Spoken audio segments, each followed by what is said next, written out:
Hi, I'm Mark Stefanski, Chairman and CEO of Third Federal, and I'd like to talk to you about something near and dear to me, Slavic Village. My family settled in this area in the late 1890s. It's also where my parents started our family business nearly 80 years ago, and we remain headquartered here. So today, my friends at Fox 8 will be telling you about this neighborhood, Third Federal's neighborhood, Slavic Village. I hope you enjoy the show.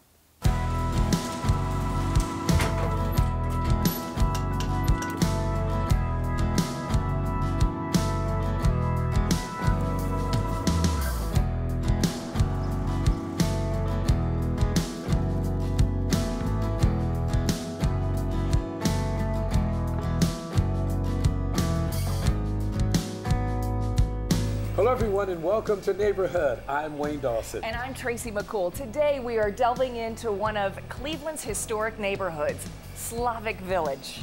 Located on Cleveland's southeast side, the neighborhood was once predominantly Eastern European, with many Polish and Czechoslovakian immigrants settling here. While those roots run deep, Slavic Village, like many of the country's oldest neighborhoods, has been forced to change with the times. It hasn't been all good through the years for Slavic Village, but things are currently looking up. And here we are in the heart of Slavic Village at Seven Roses, a Polish delicatessen. We're joined by Sophie Till, the owner here, and you've been in business for almost 14 years now with your daughter.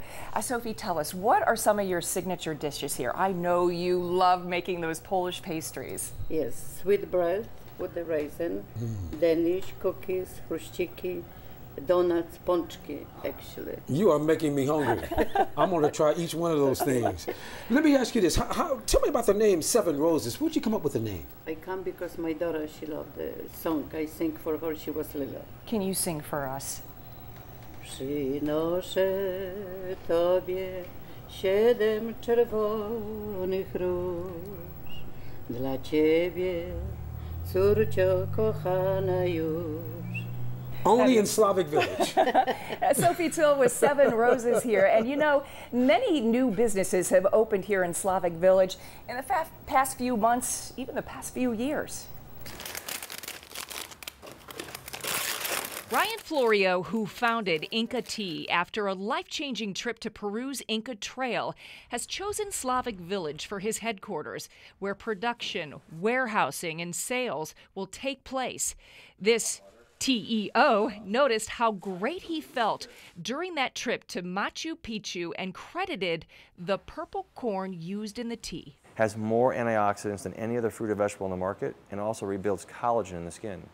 So because of that joint inflammation properties, I knew that's what really made me feel better during that 10-day hike. His business grew rapidly with a space in Cleveland Hopkins Airport and in many stores. So I spent about 6 months just canvassing the Cleveland area trying to find the perfect location for Inca Tea's world headquarters, and I came across this building. It was a substation for the electric company back in 1930, and then they occupied it until the late 80s, and then a private owner bought the building. Inside, Florio found hidden gems. Everything that's built inside this cafe was made from recycled material that was found in the building. From the coffee tables and benches, which were cast iron grates that were in the basement, to the bar facade and wrap was literally the corrugated metal that came from my back wall. I met a lot of the neighborhood people, and they were so pro this area, and they really want to see the positive development that's hopefully going to come here in the near future. Talking with the economic development people here in Slavic Village, you know, they did a good job of really selling me on the future of what this community is going to be like. There's a lot of government funding as well. Inca Tea can be found in area grocery stores, Bed Bath & Beyond, Amazon, and on the company website. SOPHIE's Melissa Corey and Penny Barron are the lady butchers of Fleet Avenue. I would say at SOPHIE's we do a little bit of everything. Both restaurant chefs in the past, they started SOPHIE's in 2013 by traveling to local farmers markets. Now they've expanded in Slavic Village. We were able to start offering fresh cuts like pork chops, steaks, things like that. In the former space occupied by Jaworski's Meats, Corey explains how they chose Slavic Village. We had done some events here prior to actually getting the storefront open, and we had met some amazing people. It was really important for Penny and I to feel part of a community, And you know, the other parts of town in Cleveland are awesome, don't get me wrong, we love them. But highway accessibility here is key. These old buildings protected some secrets, gifts for future generations. The really cool thing about those actual windows were that they were inside of the old pine cooler that was in this space that we couldn't use. And our contractor took them apart and we found out that the panes of glass were held in with beeswax, like that's how old they were. So they cleaned them up and then it looks like cooler doors on the outside. David Cohen and Laura Drapak run Triple Threat Press, which opened in Slavic Village in December 2016. We do letterpress printing here, and primarily what we're doing is printing for retail. Cohen also has ties to the community. My family ran Cleveland Transmission Supply, which was right up the street at 55th and Blanche for about 30 years. We were looking for a place that was not only affordable to do so, but also had a cultural history. We are looking for really a diverse community to open our business in so that we would enrich it and not stifle it. Triple Threat items can be purchased at the Cleveland Flea, Native Cleveland, and on Etsy. Opened in 2012, this is the Cleveland Velodrome, a 166-meter track for bike riding and racing. The kids that are in the neighborhood can come and ride whenever they want to. It's free for them. We attract a lot of the local cycling clubs, so we've got people that come out here to race. There were a couple of areas that were considered for this site, but Slavic Village was, you know, it fulfilled a lot of the goals of what the velodrome was meant to be. So it really was supposed to be for the community, to bring kids out riding their bikes. It's the only velodrome in Ohio, and they offer lessons in track riding, and they have bikes available. For more information, visit clevelandvelodrome.org or find them on social media. New housing is being built in Slavic Village as well. This is Trailside, where 10 single-family homes have been built during the last 3 years. Average cost for one of these was around $130,000. Residents enjoy the central location. Planning for phase 2 of Trailside is underway. Back here at 7 Roses in the heart of Slavic Village, enjoying some fresh coffee and Sophie's fresh apple strudels. Oh yeah, oh yeah. You know, in addition to all the new housing here in Slavic Village, many houses have been renovated, allowing residents to own their own home for the price of renting one. Bright yellow. I like bright colors. Jill PECORARO lives in one of Slavic Village's renovated homes. I was looking for an apartment. I was living in Tremont at the time. I wanted a little bit of space, a little bit more space, something that was affordable, and I didn't want a roommate, but I wanted to live close to downtown. I checked out Slavic Village Recovery and noticed all the great work that they were doing on the homes that were foreclosed on, the renovations. So my mortgage and insurance and real estate taxes all in one, I'm paying about $550. Jill, you could have lived anywhere in the city. Why did you pick Slavic Village? Because I work downtown and I don't want to be away from the city of Cleveland. I want my taxes to go to where I live. What sold you on this particular house? I look out my kitchen window and I see this big, you know, soccer field surrounded by trees. Sometimes I see deer. On this side of things, I see Fleet Street and all the great things that are moving in there. This is my living room, dark hardwood floors, so they refinished those. Countertops are all new. I got to pick those out as well, so that was great. And then the dishwasher, they were very nice and gave me a new dishwasher. So this is a large bedroom. One of 3 bedrooms. One of 3 bedrooms, yep. Did they put the carpet down? Yes, the carpet is new, and I got to select the carpet and the color and everything. So. Not a bad deal. A new heating and air conditioning unit was also installed. You're a single woman. Do you feel safe here? I feel completely safe here. I think the neighbors are excellent. I think it's a very diverse community. And so I would say, I would say perception is reality. So come and spend a few days here and come and really get to know the people who are investing in this neighborhood and really believe in it. You have a beautiful home. Thank you. Thank you. I can see myself being here for a long while. Boy, that was a nice house. Gorgeous. And not a lot of money. Not at all. And how about this place? A beautifully restored 19th century building, the home of 7 Roses. And we're now in their party room. Yes, we are. So coming up from Slavic Village, a look at more beautiful pieces of the past. And what's next for this historic Cleveland neighborhood? All of that when we come right back.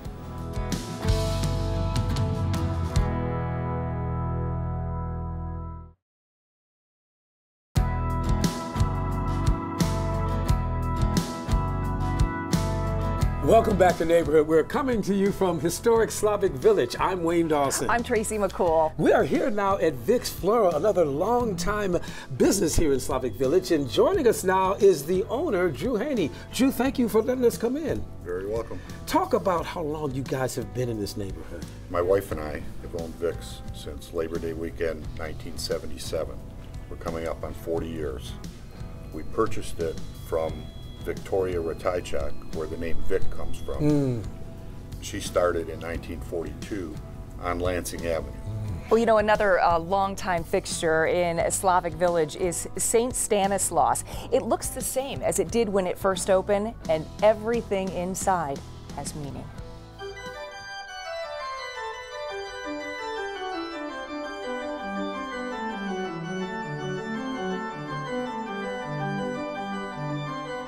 These windows, they're just so beautiful. They were made, from what I've gathered historically, they're called Berlin glass. St. Stanislaus, it's a stunning sight as you step inside.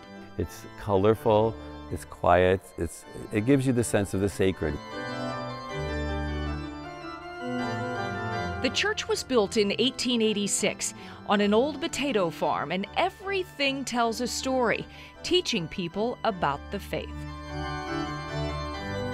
The statues actually did come from Europe, from France. Each statue, each saint that they represent, stands for something. The windows, each one tells a story of some saint or event in biblical history. This place, you walk in here, you do know that you're in church. St. Stanislaus has been an anchor of this community for well over 100 years. It serves as a ministry for children of this community and has become a point of destination. People come from all over. Our grade school has 300 children, and the high school, Cleveland Central Catholic, has 600. As parishioners from as far away as, we have some firemen in Avon Lake, we have councilmen from Painesville, people from Ravenna, from Kent, from Wadsworth. We have so many things going on here. City music concerts, master singers concerts, smaller concerts, opera circle concerts, but we get sometimes as many as 1,000 people in here.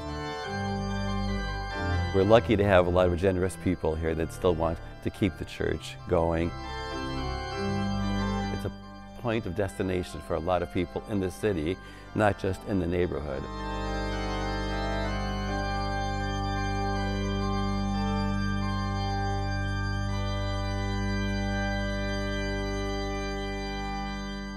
Now, in its 100th year, R&K Sausage is another Slavic Village business that's going strong. We're the Polish kibasi, fresh and smoked kibasi. Our smokies are our biggest seller. But we also do quite well with our catering, our ready-to-eat foods. People come in here and grab dinner for the night. That's turned out to be very profitable for us. From sausage to savings, you know, Third Federal Savings and Loan could have left this area. Instead, second-generation CEO MARC Stefansky decided not only to stay in the community here in Slavic Village, but actually to help rebuild the community. It stands as a tower of strength and stability in a community that has withstood the wings of cultural and economic change. Third Federal Savings and Loan and Cleveland's Slavic Village neighborhood, a relationship that's lasted nearly 80 years. In 1937, my parents got married, and on their honeymoon, they actually went to Washington, D.C. and applied for the charter for Third Federal. During their honeymoon? Yeah. MARC Stefansky is the CEO of Third Federal. His parents, Ben and Jerome, started the company with $50,000 in capital from their neighbors, members of the Slavic Village community, with the goal of keeping the dream of home ownership alive. We talk about, you know, your investment in the community, and your mark is all over Slavic Village, including right across the street from your headquarters. Yeah, that's an assisted living facility that we built about 10 years ago. And along with that, Cleveland Central Catholic, we've helped refurbish that school, along with building a football stadium. Talk about the relationship between Third Federal and this community. Without the support of the community, Third Federal wouldn't be here today. And so we felt when we had an opportunity to build this new facility fairly new facility on Broadway now. It's almost 200,000 square feet. Yeah, it's huge. It's nice. We decided we want to stay right here in the neighborhood because we wanted to give back to the neighborhood and maintain the neighborhood and its values. And you know, it's easy to desert a sinking ship, but we felt that we had a meaningful mission based on our previous experience with the people in the neighborhood, and we didn't want to desert the neighborhood. 80 years in business here in this community. You've seen the neighborhood change over the years from a community of immigrants to now a more diverse community. Good or bad? Like any inner city, you're going to have these kinds of things occur because the buildings are old and the people originally from the communities, they move out into the suburbs. It's just a natural thing that happens. But we felt that we really didn't want to desert the neighborhood because the neighborhood was so good to us. So we had a mission. In fact, it dovetailed with Bishop Hill's Church in the City program way back in the early 90s to make sure that we would be here to help stabilize the community. Much of that stabilization came during the housing market crash of 2007. Some say Slavic Village was ground zero. Homes here, artificially inflated to more than $100,000, fell to less than $12,000 in value. We never got into that crazy lending.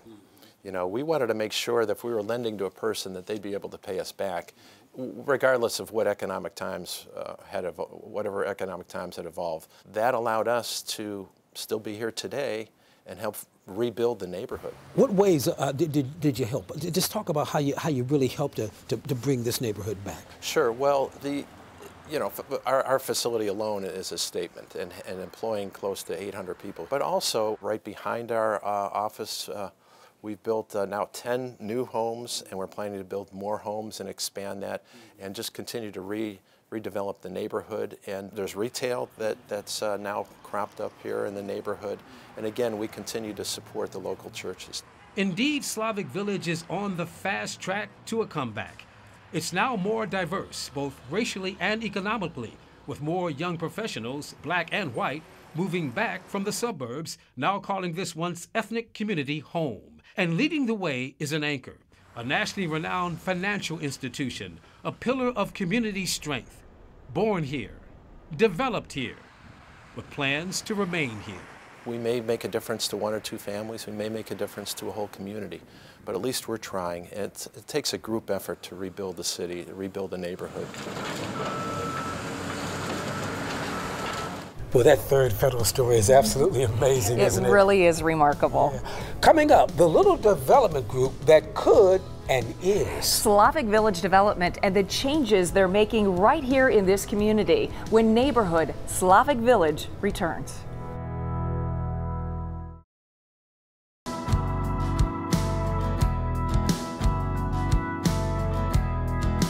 Welcome back to Neighborhood. We're focusing on the Slavic Village community this morning, and we are here at the Red Chimney Restaurant.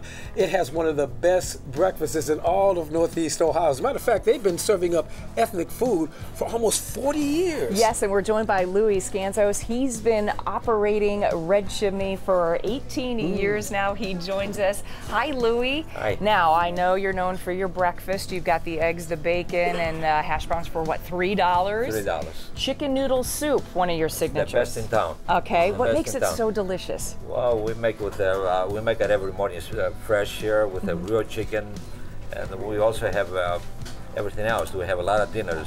We have a stuffed cabbage, city chicken. We make everything here. We don't buy anything already. We make it in the back kitchen. What makes Slavic Village such a great community?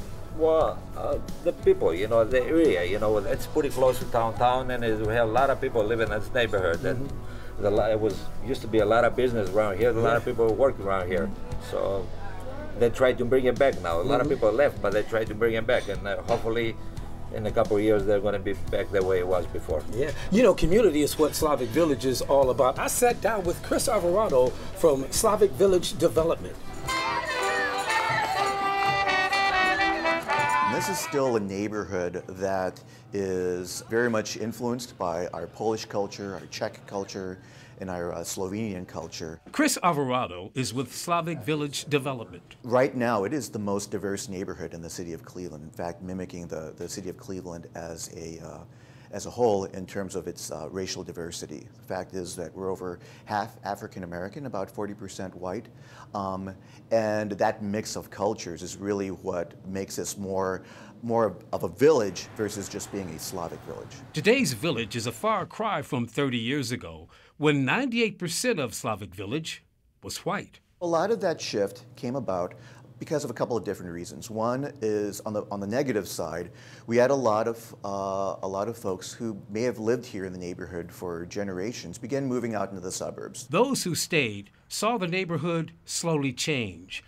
Businesses closed. There were more renters than homeowners. Then, the mortgage crash. Back in 2007, 2008, Slavic Village had the highest number of foreclosures in the entire country. You would go down a street, some streets you would have more vacant homes than you had occupied homes. But the neighborhood is coming back, and leading the way, providing the vision, is Slavic Village Development.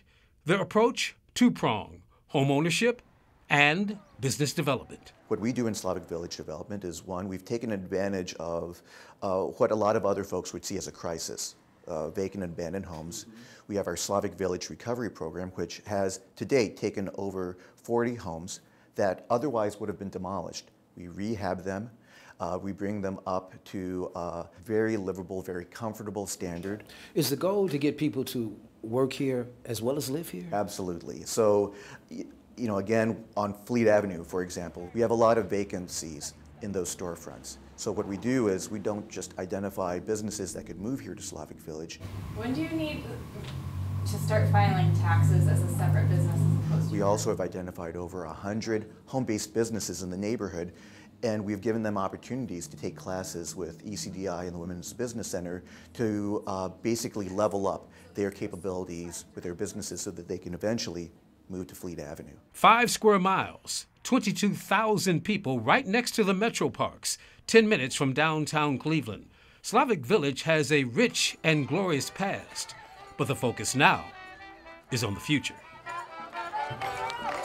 So what's next for Slavic Village? Well, those who live and work here share their hopes and dreams for the future of this community.